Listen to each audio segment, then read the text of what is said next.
ప్రభునందు నాకు అత్యంత ప్రియమైనటువంటి వాళ్ళారా, మన ప్రభువును రక్షకుడును అయినటువంటి యేసుక్రీస్తు వారి యొక్క శుభనామములో మీ అందరికీ నా హృదయపూర్వకమైనటువంటి శుభములు వందనములు తెలియజేస్తున్నాను.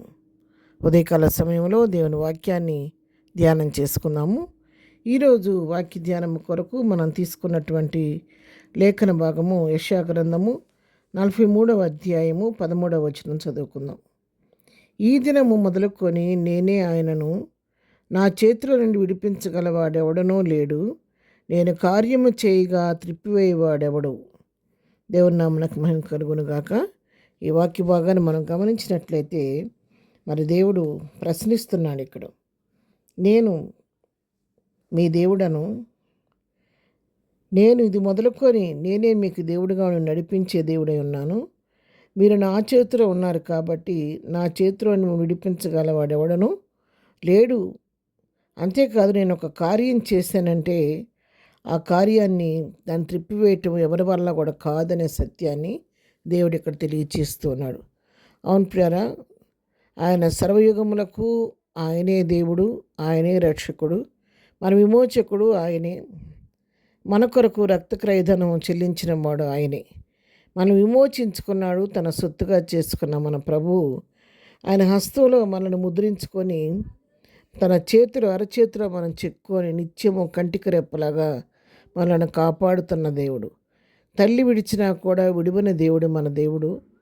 యథార్థమైనటువంటి నమ్మకమైనటువంటి ప్రేమను మన పట్ల కనపరుస్తూ అనేక సార్లు మనం అప్రమకస్తులమే దూరంగా వెళ్ళినప్పటికి కూడా మానని తన కృపను మన పట్ల కనపరుస్తూ మనకు ముందు నడిపిస్తున్నటువంటి దయామయుడు మన ప్రభు అయినటువంటి యేసుక్రీస్తు.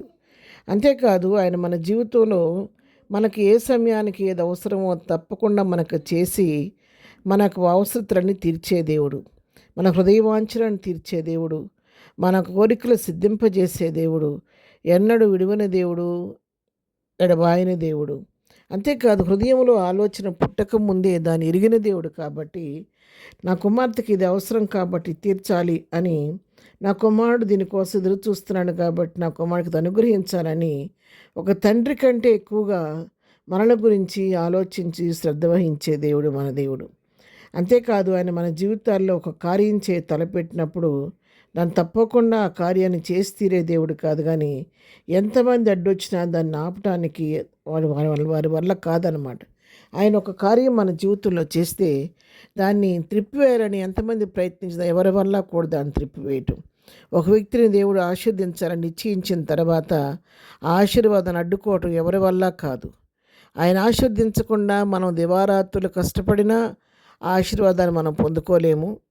ఆయన ఆశీర్వదించడం మొదలు పెడితే ఆశీర్వాదాన్ని అడ్డుకోవటం ఎవరి వల్ల కాదు.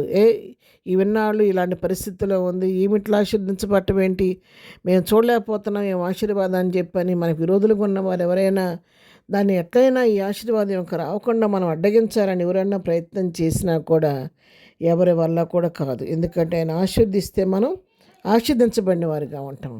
కాబట్టి ఉదయకాల దేవుని వాక్యం నీతో నాతో మాట్లాడుతుండగా నీ పట్ల మనుషులు నిన్ను ఏ విధంగా తలంచినా, మనుషులు ఏ విధంగా ఊహించుకున్న ఎన్ని రకాల అడ్డుమండలు నీ జీవితం వేయాలని తలంచినప్పటికీ దేవుడు నీ విషయంలో జోక్యం చేసుకుని నీకు మేలు చేయాలని ఆశపడితే దాన్ని అడ్డగించడం ఎవరి వల్ల కాదు. ఆయన దీవించడం మొదలు పెడితే దాన్ని ఆపటం ఎవరి వల్ల కాదు. ఆయన ఒక కార్యం నీ జీవితంలో చేయదలుచుకుంటే దాన్ని ఆపటం ఎవరి వల్ల కాదు. ప్రియ సహోదరుడా సహోదరి, దేవుని వాక్యం వింటుండగా ఉదయకాలం ఎలాంటి పరిస్థితుల్లో మీరు వాక్యం విన్నారో నాకు తెలియదు, ఎలాంటి సమస్యల్లో మీరున్నారో, అడ్డుబండలు మీకు ఎదురవుతున్నాయో నాకు తెలియదు. కానీ నా జీవితంలో ఆశీర్వాదం లేదని బాధపడుతున్నారేమో. నీ పట్ల కార్యం చేయటం ఆయన సంసిద్ధుడిగా ఉన్నాడు. ఆయన కార్యం చేయటం మొదలుపెట్టినప్పుడు దాన్ని ఆపటం ఎవరి వల్ల కాదు. కాబట్టి ఆ సమయం కొరకు ఓపికతో కనిపెట్టండి. తగిన సమయం మందు ఆయన నిన్ను నన్ను హెచ్చించి మరి ఎవరు కూడా ఊహించని రీతిగా మన తలడం పైకెత్తి మన నోటిని నౌకలు చేయబోతున్నాడు. ఆమెన్. ప్రార్థన. ప్రేమగన్న తండ్రి, పరిశుద్ధుడా నీ పాదములకు వందనాలు. ఉదయకాలం మాకు ఇచ్చిన ఈ శ్రేష్టమైన లేఖన భాగాన్ని బట్టి నీకు వందనాలు నాయన. అవును ప్రభువా, నువ్వు కార్యం చేయగా దాన్ని త్రిప్పివేయటం ఎవరి వల్ల కాదు ప్రభువా, నీకు స్తోత్రాలు. అలా నమ్మదగిన దేవుడు మాకున్నందుకు నీకు వందనాలు. ఇంతవరకు నా జీవితంలో, అందరి జీవితంలో చేసిన మిళ్ళని బట్టి, కృపలను బట్టి నీకు వందనాలు. చేయబోతున్న మిళ్ళని బట్టి కూడా నేను స్తుతిస్తున్నావు తండ్రి, నీకు వందనాలు. ఇద్దరం మేము చేయి పనిపాట్లో రాకపోకలో క్షేమం దయచేయండి. ఇద్దరం బర్త్డే మ్యారేజ్లు చేసుకుంటున్న బిడ్డలను దీవించి ఆశీర్దించండి. నా జీవితంలో కూడా ఈ వత్సరం అంతా మీరు చూపిన కృపను బట్టి నీకు వందనాలు. మరి ఒక నూతన సంవత్సరాన్ని నాకు దయాక్రీటింగ్ ఇచ్చినందుకు నువ్వు వందనాలు స్తోత్రాలు చెల్లించుకుంటున్నాను తండ్రి. ప్రతి వారిని కనికరించండి, ప్రతి వారి పట్ల కృప చూపించండి. అందరికీ మేలు చేసి మహిమ తెచ్చుకోమని, దేవులతో నింపి నడిపించమని యేసునామములో ప్రార్థించడి పొందుకొని ఉన్నాము తండ్రి. ఆమెన్. ప్రభు కృప సదాకాలం మనందరికీ తోడై నడిపించునుగాక. ఆమెన్.